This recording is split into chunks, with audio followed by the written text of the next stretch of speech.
A quick little update on the acreage and containment of the fire itself. So right now our fire is sitting currently at 73,415 acres with 0% containment.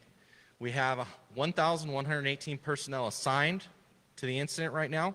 And as again, like always, I want to remind you guys, those numbers are subject to change. We are putting updates out every 7 a.m., every 7 p.m., and then throughout the day as any other updates pertaining to road closures, evacuation warnings, and orders come out. Those will be posted on the sites through email lists. We'll make sure you guys get that information. Before we go into a quick ops briefing and our question and answering, again, like the nights before, send in your questions. We're writing them down. We'll try to answer as many as we can within the time frame of the 30 minutes, and we'll get to it. So one of the big questions that I did want to get back to you guys, I know is a big thing, is the voting that's coming up. And those of you that are displaced, we got some information for you about voting. The county registrar has a flyer out. So if you visit their website, and we're going to start posting some because we got the flyer on the sandwich boards that we have throughout the community, it talks about the different ways you can get your vote ballot in and or get it. One of the ways is you can come to their office. Their office is at 2850 Fairlane Court Building C in Placerville. Also, you can send an email with your name, your physical address, your birthday, and the name of the election, which is the gubernatorial election, and they'll do that. And also, your mail is being held at the post office. So if you do go to the post office and check in there, show them your ID and pick up your mail, your ballot may very well be there at the post office for you. So with that, I'm going to go ahead and give a quick ops update and bring up our ops section chief. Good evening, Eric Schwab, Operations Section Chief with Incident Management Team 6. Couple things have occurred today. The smoke conversion has started to lift just a little bit, and we're getting the sun through, a hazy sun through the smoke, which has picked up fire behavior. As a result, we had a little bit of a slop over in Division Whiskey near Slug Gulch Road. For those on a real accurate map in Section 31, that is challenging Slug Gulch Road, which I'm using as a control point.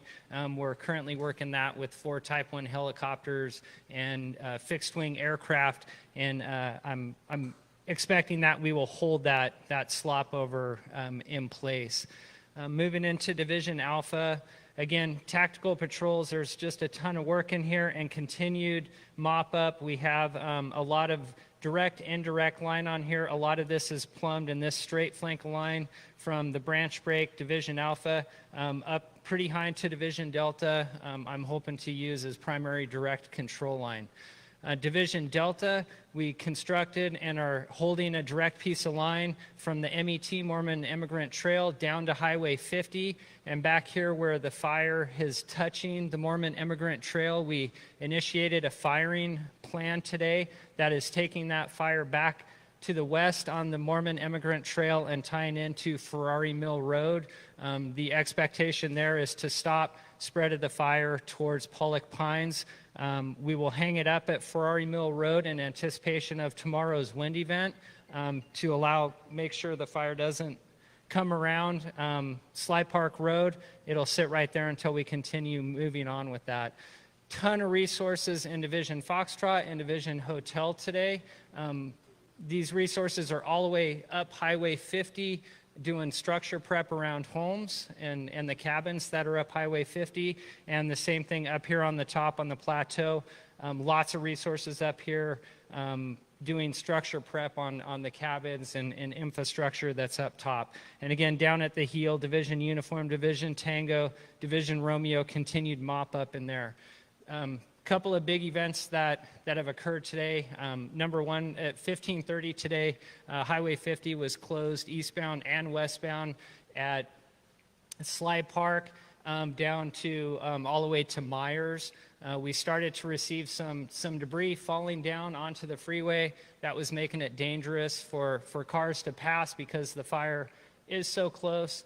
and a bigger reason, anticipation, weather forecast from our incident meteorologist is we have a red flag event starting tomorrow morning for southwest winds, sustained 20 to 30 miles an hour, which will make a strong push towards Highway 50. We're going to invest everything we can into holding the fire south of Highway 50.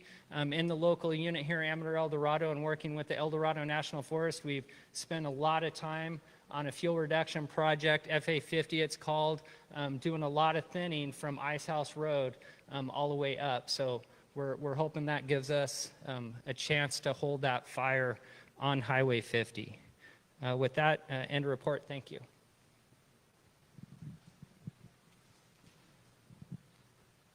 Thank you, Chief. With that, I'm going to bring up one of our unified ICs to answer a couple questions. Chief Marcucci.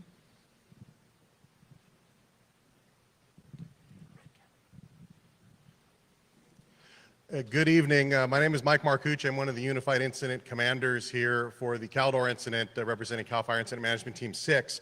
One of the questions that was asked from a viewer was about the repopulation timeline. And as we mentioned a couple days ago, that timeline right now is pretty open right now. We're saying probably about at least 2-week window to get folks back into their homes due to the infrastructure damage that we're trying to get repaired as fast as we can. The fire, as you can see, is quite a bit of open line still, and until we can get that buttoned up, we just don't feel it's safe enough to allow residents back into their homes. And we want to allow the utility companies an opportunity to get in there and do their best to restore those services so when people do go home, they have power, water, and gas at their residences. So we will update this continually. We know it's on the minds of the residents. It's a big priority for the team here to get folks back in and to restore the community to the situation it was before the fire as soon as we can. And we will keep you updated through these meetings and through social media as those days pass by. Thank you, Chief. A couple questions real quick here that we received. One was the cause of the fire. Right now, the cause of the fire is still under investigation. Once that information, we get that information and it's vetted properly, that will be released through the proper channels for you. Another question, scheduled containment of the fire. So that's been marked on our update sheets that are coming out every 7 a.m., 7 p.m. We have it as August 31st. That is subject to change. That can, be bumped up to be a sooner date. It can be bumped back to be a later date. It's just all dependent on fire conditions, the weather, the fuel, everything that drives what the incident commanders and operation are doing to make sure that they can contain the fire in a timely manner. With that, I'll bring up our ops section chief with a couple more questions.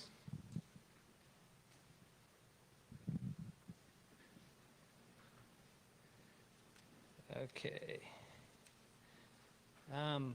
Has the fire crossed Omo Ranch Road into Amador? No. The fire is still north of Slug Gulch Road, which Slug Gulch Road is north of Omo Ranch Road. Is the wind going to be bad for Amador County? No, not tomorrow. The southwest wind is pushing the fire into a northeast direction away from Amador County. So that wind direction won't be pushing the fire into Amador County. Southwest corner of the fire, an update on that. Again, everything is looking good with the exception of in Division W, the slop over that is challenging Slug Gulch Road. Again, we're throwing air assets at it and ground resources, and I'm confident that we will be able to pick that slop over up. Firing operations, yes, we are doing firing operations. We're starting our firing operations again on MET below Jenkinson's Lake and hanging it up at Ferrari Road. And after we get through Saturday's wind event, if conditions are favorable, we will continue that out. And my goal is to start creating a catcher's mitt to prevent the fire from going into the communities in that direction. So we are implementing that. Those firing operations we don't take lightly. They're coordinated. We do a very strict written plan, assigning who's lighting, how we're putting fire on the ground, how that fire is going to behave, we identify who our holding resources are, who our line supervision is, and that firing plan gets vetted all the way up through the ICs signing that. We utilize the incident meteorologist to give us a forecast. We only do it in favorable conditions. We use our fire behavior analyst to give us all the intel that we can get to make sure that that's a successful operation. A question, what's involved in structure preparation? A lot of times we're just removing fuel away from the houses. We'll typically ring a house. We'll construct a fire control line around your house so fire can't get in it. We'll make sure, wood piles, we'll get rid of those. We'll broadcast them away from your house.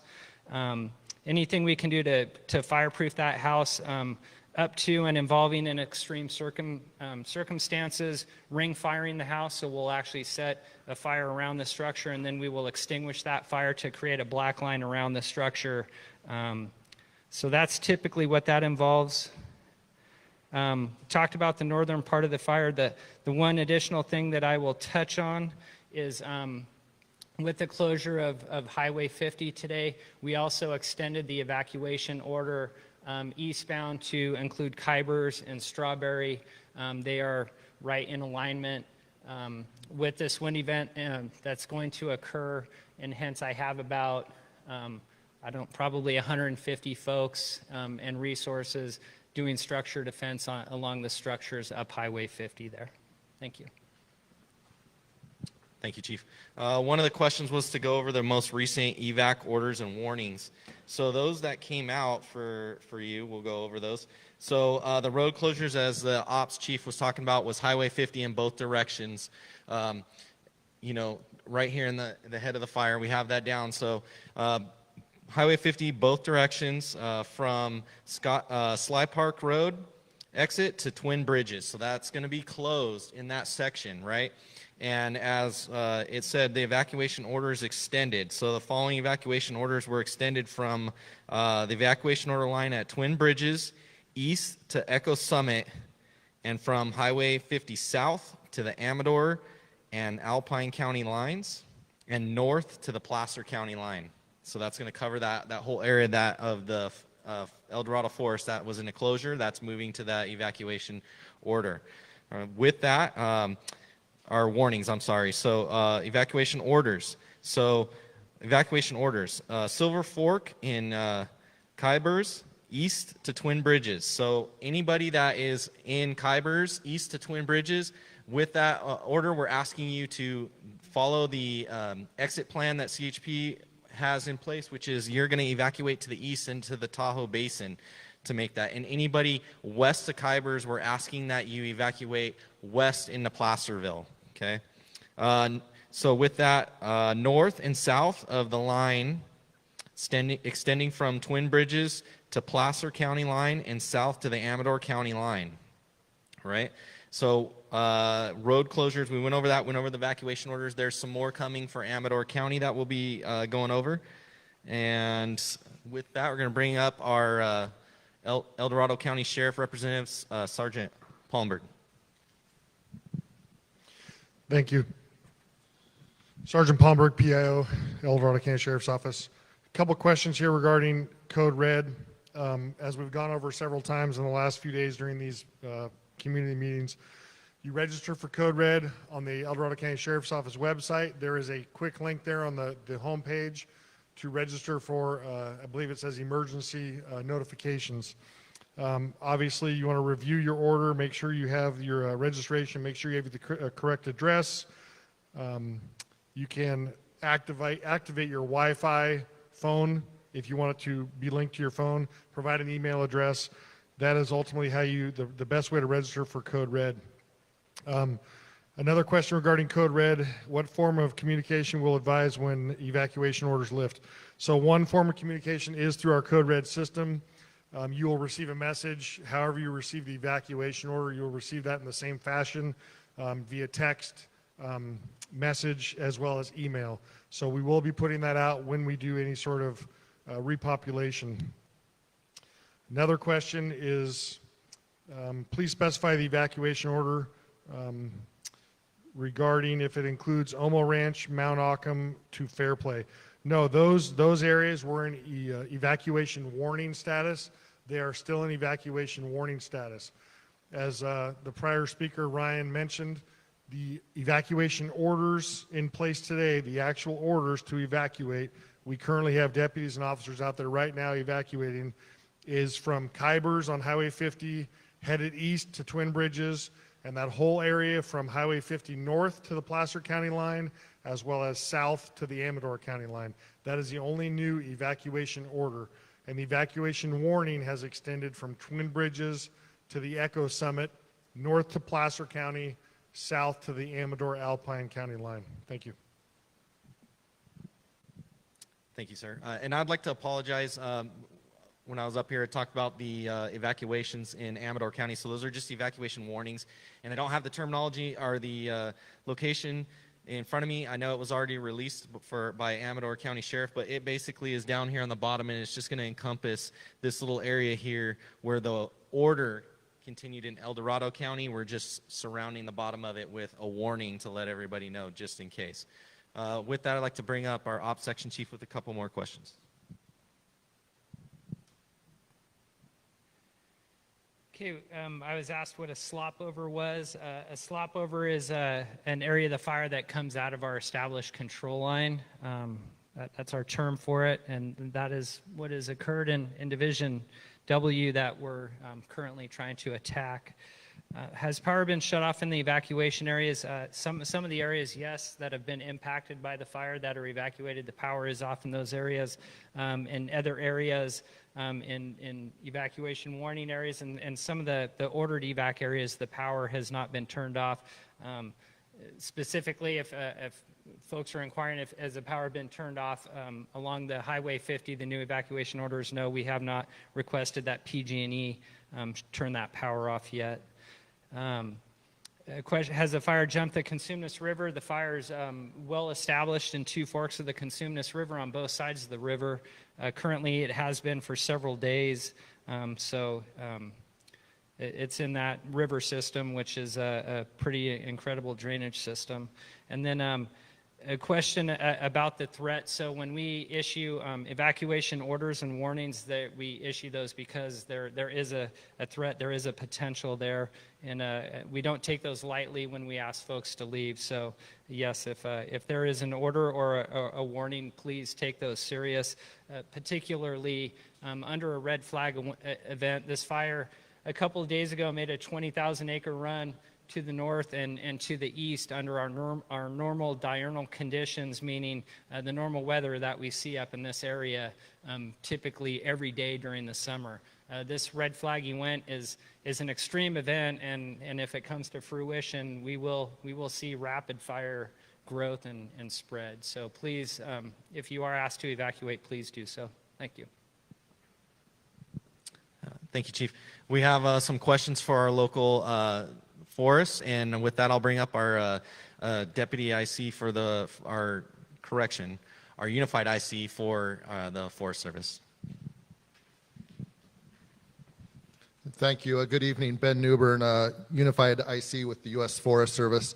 Question is, are there any current plans to reduce evacuation zones, mandatory evacuation zones, down to a warning? Currently, there are no plans to reduce those to a warning. You will not see those happen until we have containment of the fire perimeter in that area. Furthermore, you're not going to see those evacuations rescinded until either the fire doesn't have threat to that area, or if impacted by the fire, not only does the fire not have a threat, but we're able to reestablish utilities and mitigate some of the hazards caused by the fire so that it's safe to re-enter that area. Again, no planned change to drop to warnings on any of our mandatory evacuations.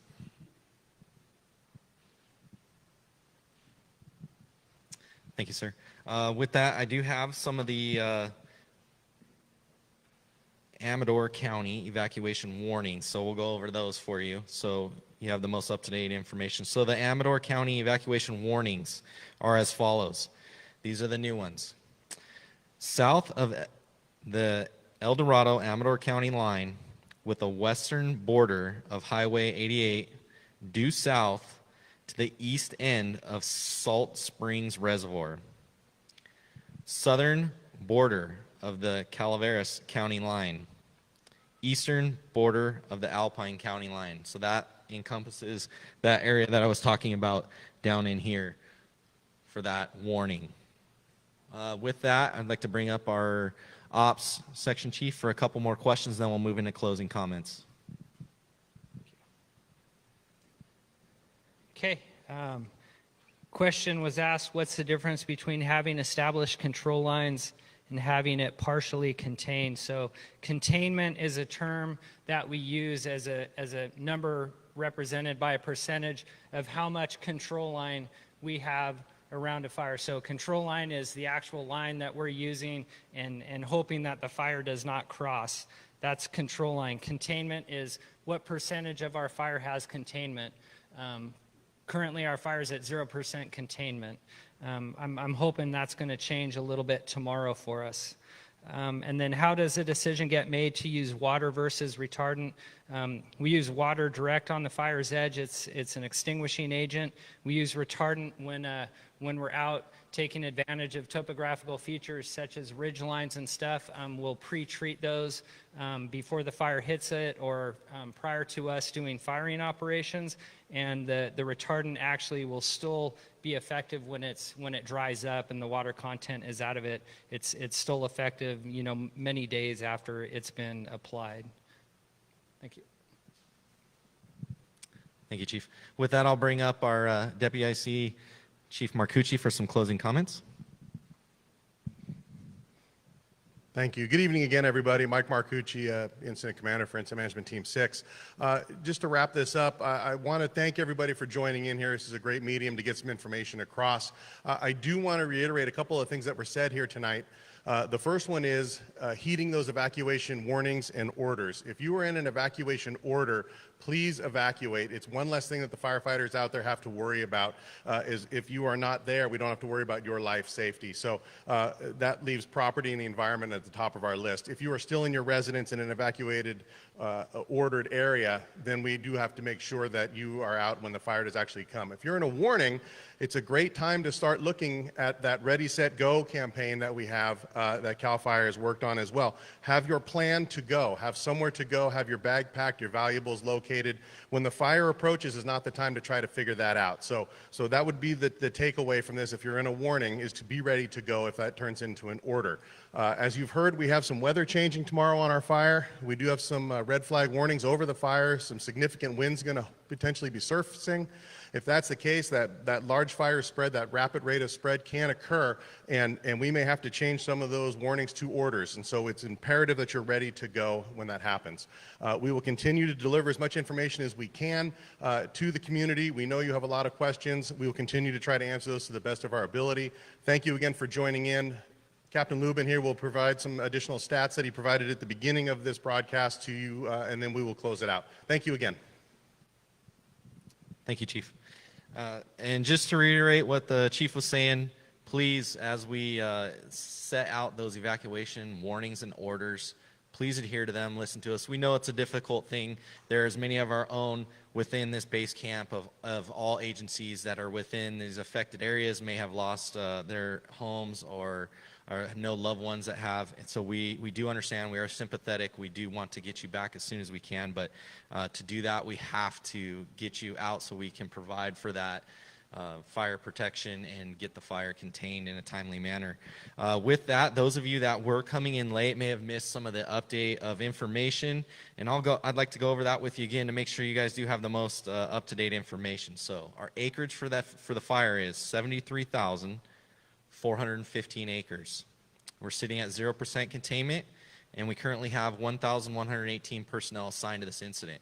Again, I'd like to remind you, those numbers are subject to change every 7 a.m., 7 p.m. And we also put out additional information like the evacuation warnings and orders throughout the day. And there might be other things that come out, like stuff about donations or update on shelters and animal shelters for you. So as the new information comes out, please stay up to date with it. Keep watching. We're getting that information out as fast as we can for you, most up to date as we can. It is a moving target, and we're here for you guys and to get you back to normal as a community. With that, thank you very much. Have a good night and stay informed.